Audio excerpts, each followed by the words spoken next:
2016, na sede da Procuradoria da República de Minas Gerais, presentes procuradores da República Felipe Jardim e Luiz Gustavo Mantovani, comparecendo o senhor Paulo Henrique Cezena, CPF número 173-429-08894, devidamente acompanhado por seus advogados Guilherme Santos Araújo, OABSP 243-232, e Rodrigo Marques França, OABSP 210-829, a fim de prezar depoimento em razão da celebração de acordo de colaboração com o Ministério Público Federal. Neste momento, todos os presentes são cientificados da produção de uso de quaisquer instrumentos de gravação ou registro de áudio ou vídeo próprios e declaram que não está fazendo uso oculto ou dissimular de qualquer equipamento, sob as penas legais. Observadas todas as cautelas de sigilo determinadas e atendendo aos ditames da Lei 12.850 de 2013, notadamente quanto ao disposto nos artigos 4 a 7, pergunta ao senhor Paulo Reiner Cezena. Os advogados ora presentes são seus defensores legalmente nomeados para assistir no presente ato? Sim. O senhor renuncia ao direito ao silêncio, reafirmando o compromisso legal de dizer a verdade? Sim.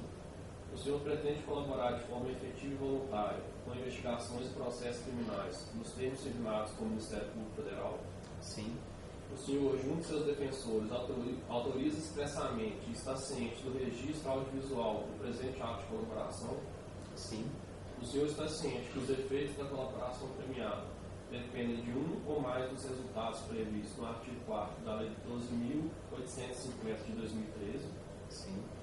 O senhor, no tocante ao anexo 3, alocação gerencial, ao Odebrecht Transport, pagamentos indevidos, a Gilberto Kassab, pretende responder as questões formuladas? Sim. Então vamos às questões. Senhor Paulo, com relação a esses fatos envolvendo Gilberto Kassab, o senhor pode descrever para a gente como eles ocorreram? Eu estava em 2014, período eleitoral, próximo período eleitoral, no início do período eleitoral, numa reunião de rotina que eu tive com o Benedito Júnior na sede da CNO no Rio de Janeiro, na Praia do Botafogo. Ele me informou que faria uma alocação gerencial de pagamentos feitos a Gilberto Kassab, sob o pretexto de doação eleitoral, no valor de 14 milhões de reais. Um valor relevante que e ele conversou comigo com o seguinte raciocínio. E o Júnior, ele era uma pessoa que tinha uma sensibilidade e uma estratégia política bastante apurada, e ele desenhou da seguinte forma, que Gilberto Kassab era um político naquele momento que estava tentando se posicionar como uma alternativa a outros políticos, seja do PT, seja do PMDB. Ele estava formatando o PSD, que era um novo partido e que poderia ser uma via alternativa de influência política bastante relevante. Ele também argumentou que a Odebrecht Transport tinha uma parte mais importante do seu faturamento em São Paulo, que é a cidade de origem do Gilberto Kassab, o estado de origem do Kassab, e que, consequentemente, faria todo sentido e seria importante para a Odebrecht Transport que havia esse reconhecimento, essa conexão política com esse político, Gilberto Kassab. Benedito Júnior também argumentou para mim, e à época nós concordamos com isso, que o Gilberto Kassab tinha, dentro da sua plataforma de política, um interesse especial em promover investimentos em mobilidade urbana, que era um dos segmentos mais importantes da Odebrecht Transport, e que isso seria, mais uma razão pela qual essa alocação deveria ser feita ao meu centro de custo. Ele me informou que esses pagamentos haviam sido feitos ao longo de 2013 e 2014 e que faria, então, consequentemente, essa alocação a mim. Depois do 2015, janeiro de 2015, Gilberto Kassab assume como ministro das cidades no governo Dilma, corroborando aquilo que já discutimos, de que ele era uma pessoa que poderia ter uma influência na na área de mobilidade urbana. O Ministério das Cidades ele é responsável, entre outras coisas, na alocação de verbas federais para esses projetos de mobilidade urbana. Nós tínhamos interesses importantes nesse segmento. Eu orientei a minha equipe que buscasse interlocuções no Ministério das Cidades para a obtenção de determinadas decisões que eram importantes para as nossas concessões. Uma foi o enquadramento de uma debêntures de infraestrutura pelo Ministério das Cidades para a concessão da linha 6 do metrô de São Paulo. Essas debêntures de infraestrutura, elas têm um benefício fiscal.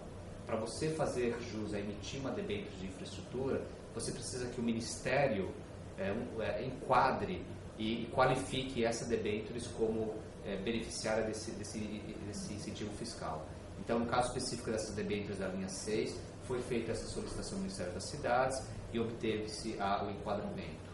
Também no caso da Supervia, existe uma linha de financiamento a operações de transporte chamada ProTransporte.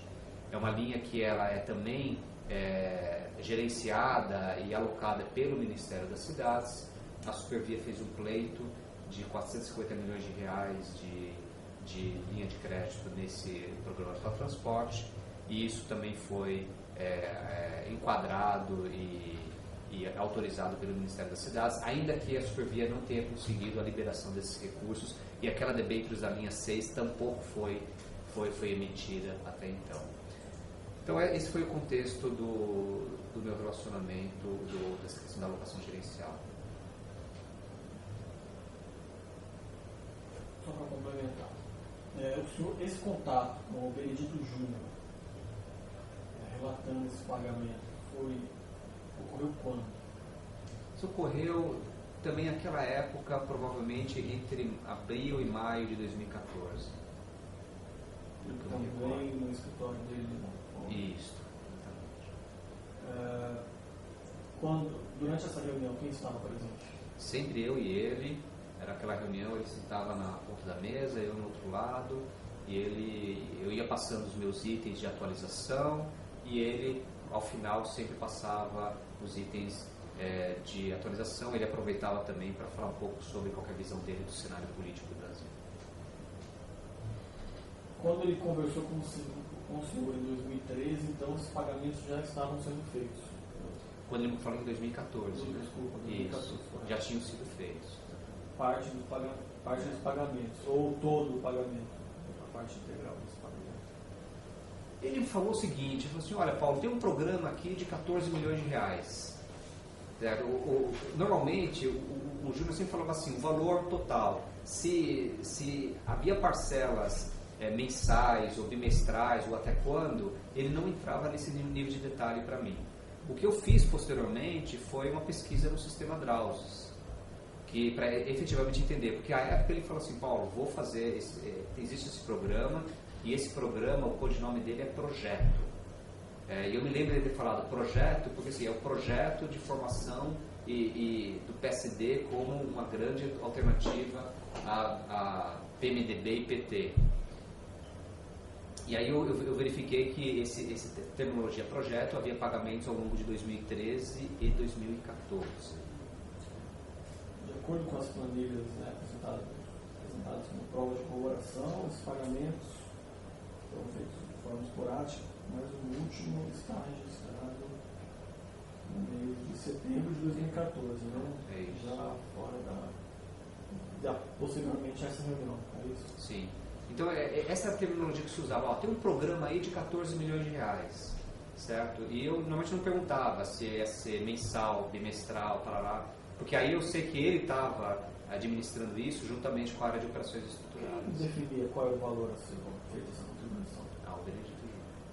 Em nenhum momento o senhor questionou por que desse valor, qual era o retorno esperado? Não, o que eu questionei inicialmente foi, mas faz sentido isso, Júnior, né? Esse valor? E aí ele fez toda essa argumentação em relação à proeminência e aposta que eu indiretamente estava fazendo no político como Gilberto Kassab. Quando ele mencionou essa contribuição, qual o termo que ele utilizou para definir esses pagamentos? É o termo que eu usava dentro, não, tem um programa de 14 milhões. Por programa, eu entendia que eram pagamentos. Ele chegou a falar de doações eleitorais, campanha política?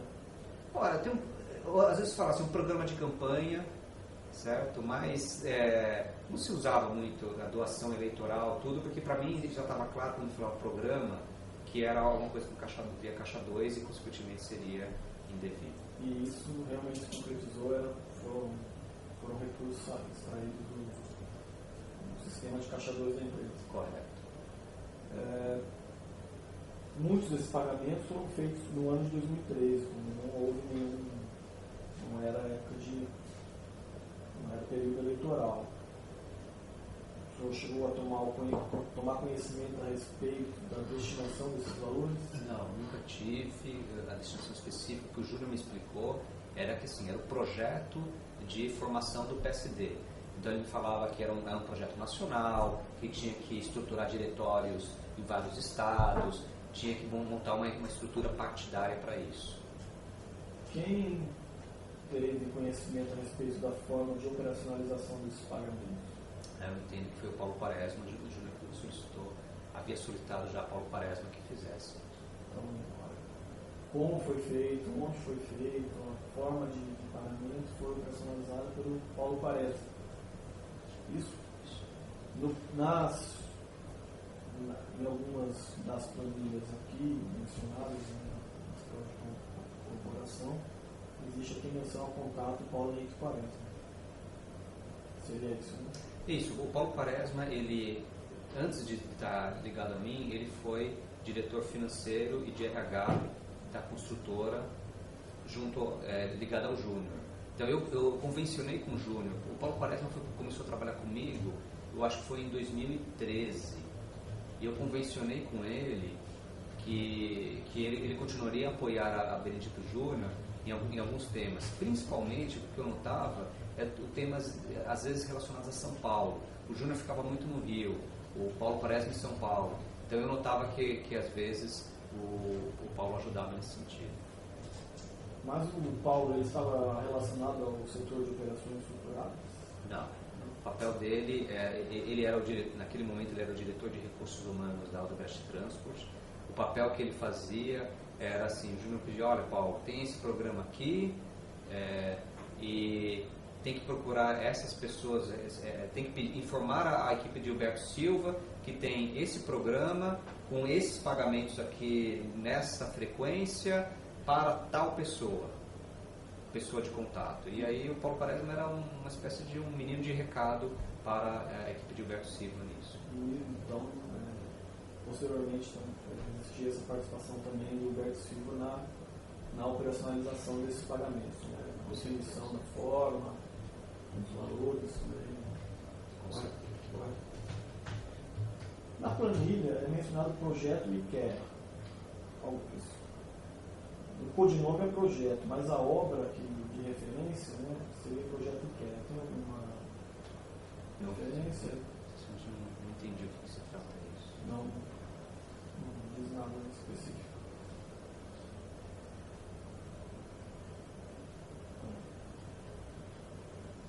O senhor, como já foi mencionado, assumiu a diretoria executiva da Transport em 2011. E ficou sabendo desses pagamentos apenas em meados de 2014. É isso? Correto. O Júnior me falou em 2011, logo que eu assumi, de que era prática do grupo fazer doações e pagamentos indevidos via Caixa 2 e que a Transport tinha que entrar no rateio. Essa foi a conceituação, certo? Então eu sempre sabia que uma hora esse tipo de alocação viria. E era corriqueiro esse tipo de alocação? Não, em momento de campanha, porque acho que em momento de campanha que havia mais pagamentos via Caixa 2. Mas nesse período de tempo, entre 2011 e 2014, né, as campanhas eleitorais, o senhor verificou pagamentos também? Não.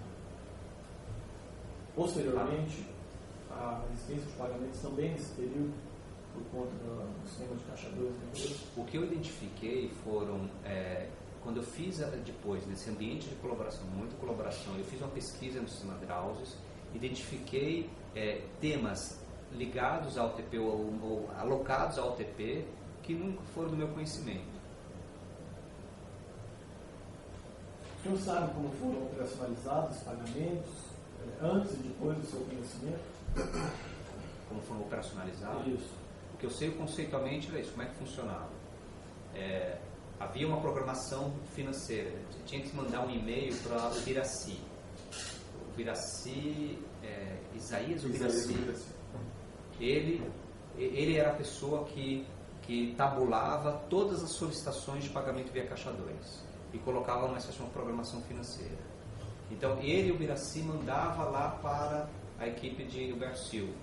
E aí o Gilberto Silva definia se era um pagamento no exterior, no Brasil, de que forma, quem que faria essa operacionalização. Então eu tinha conhecimento nesse nível de detalhe. O senhor tinha a linha, né, de contato e ia então até o Biraci, nesse sistema de pagamento.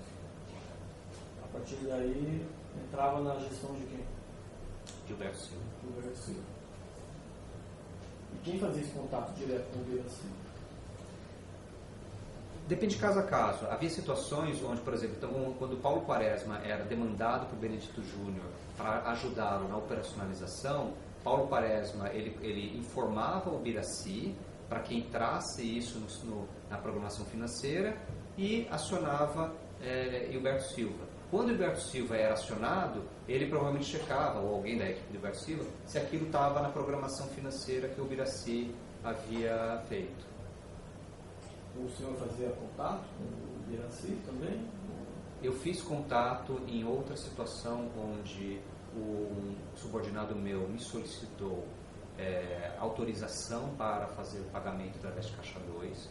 Como eu não tinha autonomia para isso, eu fui a Benedito Júnior e pedi autorização. Isso foi no contexto da Supervia.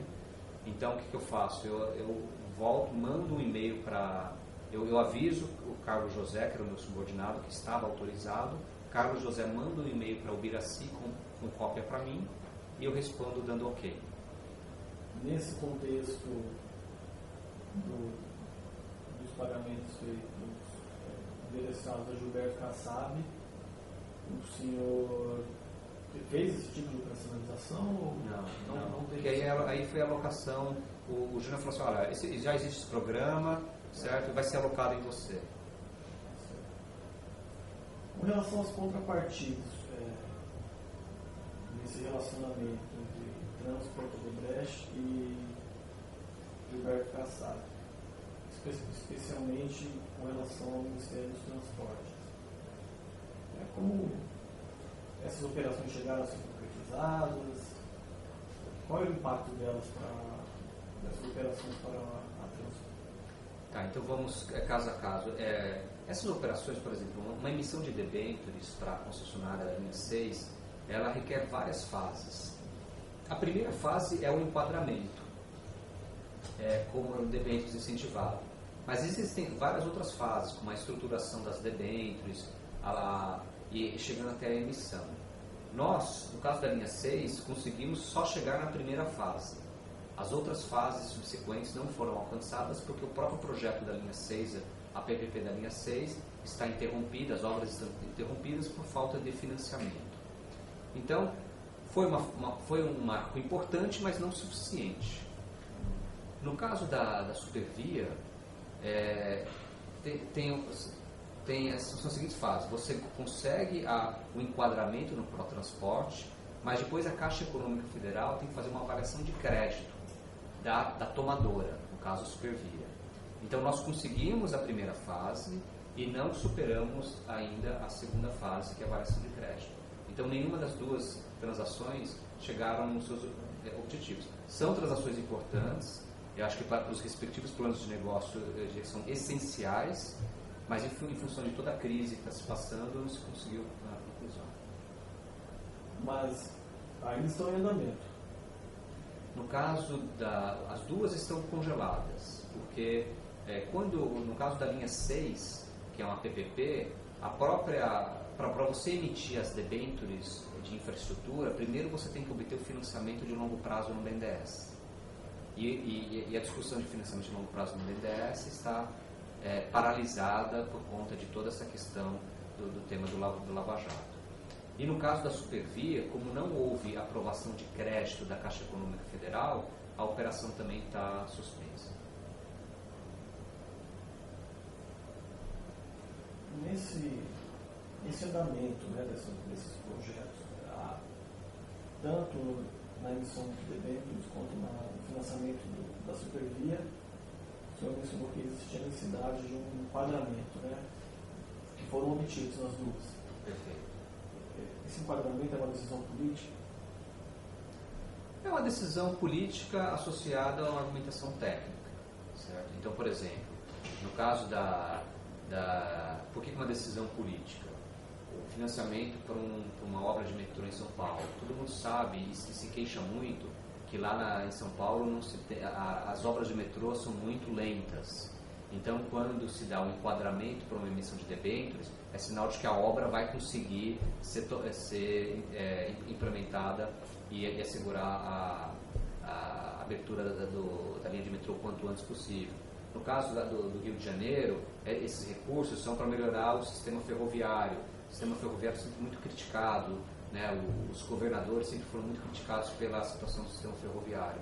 Então, principalmente tudo que envolve mobilidade urbana, ele tem uma conotação política muito forte, porque isso, diferentemente de outros setores, por exemplo, saneamento, às vezes você não vê, fica embaixo da terra. Agora, mobilidade urbana, o cidadão e o eleitor acaba vendo todo dia isso. Mas era possível a imposição de algum obstáculo político para a aprovação desses enquadramentos, uma dificuldade maior, se a empresa não colaborasse financeiramente? Seguramente, eu não posso dizer que se a empresa não colaborasse, teria dificuldades. Isso nunca me foi colocado. Mas seguramente,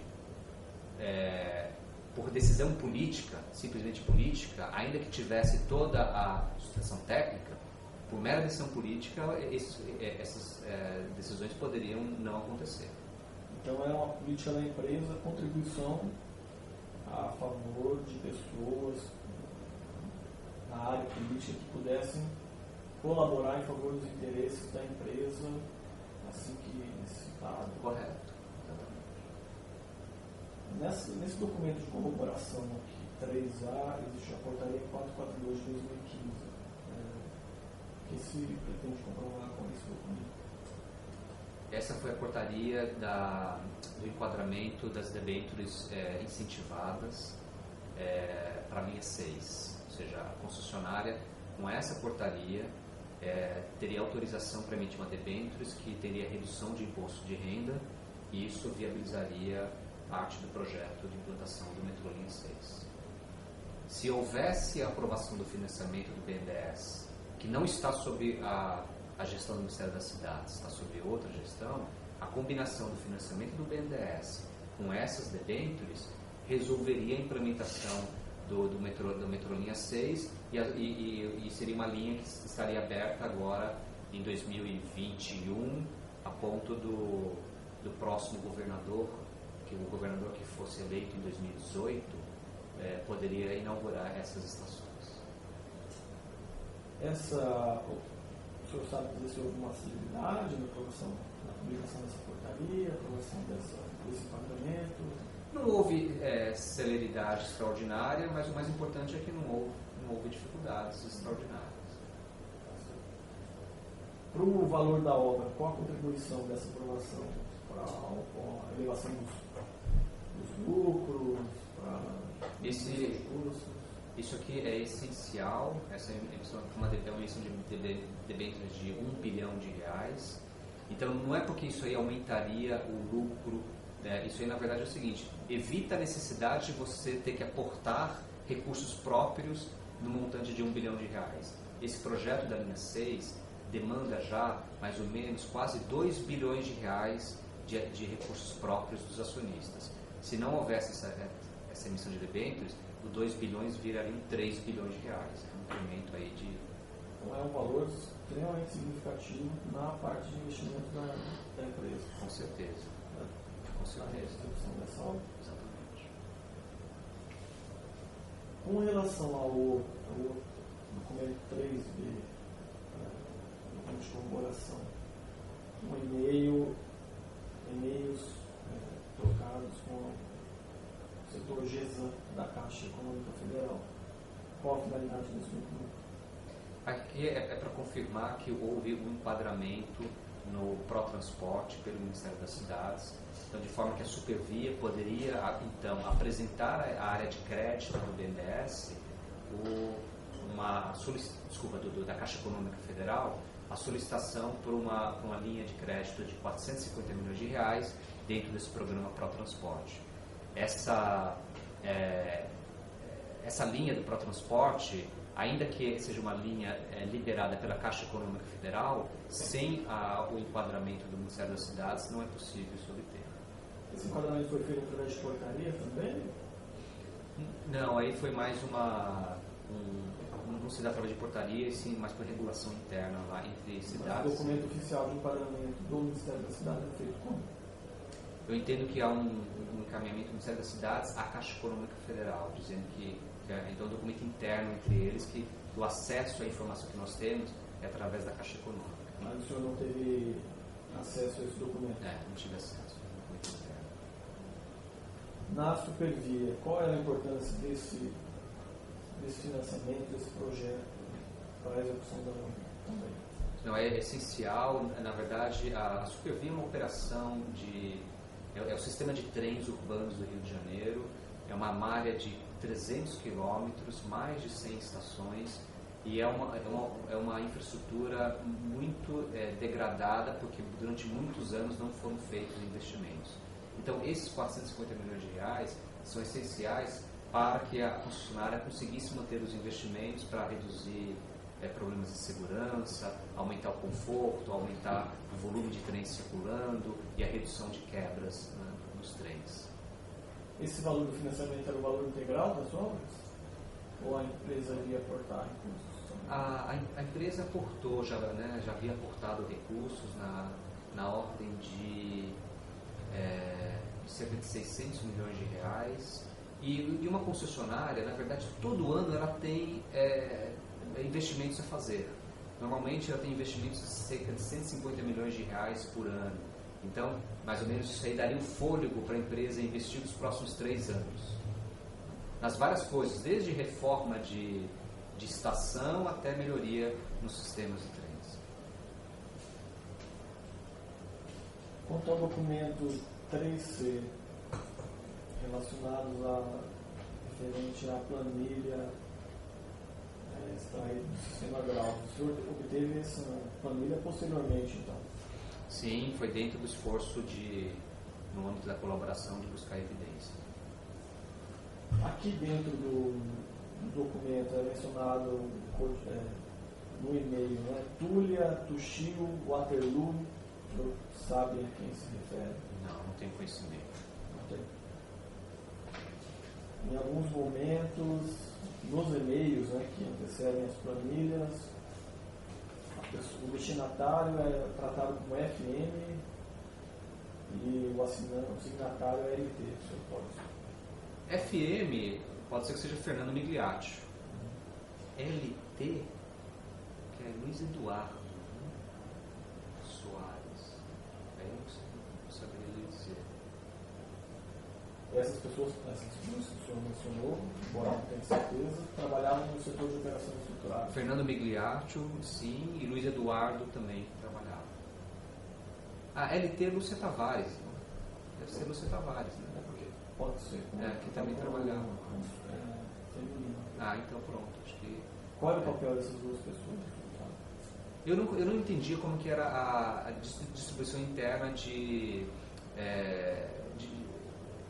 atribuições lá. Eu entendo que Fernando Migliaccio ele liderava a Lúcia Tavares. Então a hierarquia era Hilberto Silva, embaixo do Hilberto Silva, Fernando Migliaccio e Luiz Eduardo, e embaixo do Migliaccio, a Lúcia Tavares.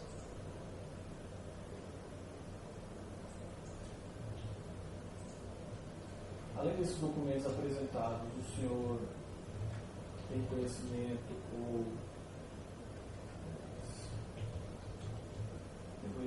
de outros documentos que podem ser utilizados como documentos de corroboração desses fatos que, ora, estão sendo narrados, e-mails, registros telefônicos, passagens aéreas que tenham referência aos fatos, documentos de outros sistemas da Odebrecht, tudo relacionado tanto a essas reuniões com o Benedito Júnior, quanto às contrapartidas obtidas a partir desses pagamentos, ou pessoas que saberiam narrar fatos também relacionados a esse objeto. Eu acho que as pessoas que... Assim, eu estava toda semana no Rio de Janeiro, e eu não consigo lhe precisar em qual dia que eu tive essa conversa com o Benedito Júnior, mas nos 5 dias da semana eu ficava de 2 a 3 e ficava na minha sala lá no escritório do Benedito Júnior. Quando ele me chamava, era através da secretária dele, a Marlene Moraes, que me via entrando lá. E o próprio Paulo Quaresma, que teve um papel de ajudar a Benedito Júnior nessa operacionalização, também é outra pessoa que pode corroborar, além do próprio Benedito Júnior. Em alguma oportunidade, ou corriqueiramente, o senhor tratava desses assuntos, especificamente em relação à empresa e contatos políticos, por e-mail ou por telefone, aplicativos de mensagem? Não. Em algum momento isso foi registrado em algum sistema? Não tratava. As conversas eram sempre individuais com o Benedito Júnior. Sempre individuais. E aí, consolidadas essas informações no sistema geral. Correto.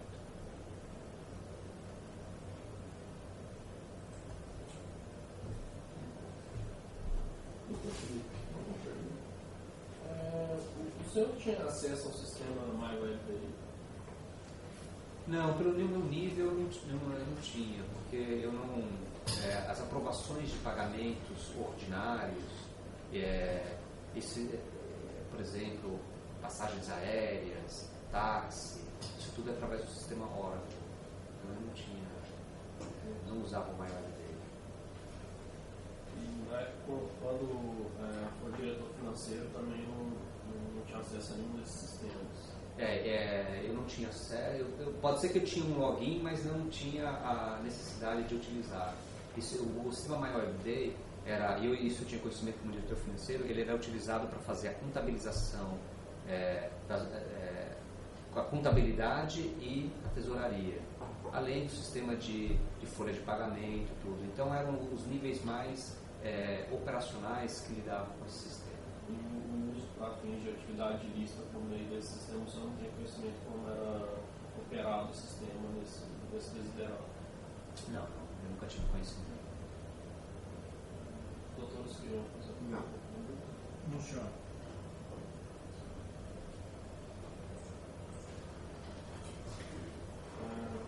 Portanto, respondidas as questões formuladas e nada mais havendo a ser consignado, será agora encerrada a gravação audiovisual e, em seguida, livre assinado o termo que também registra o presente ato.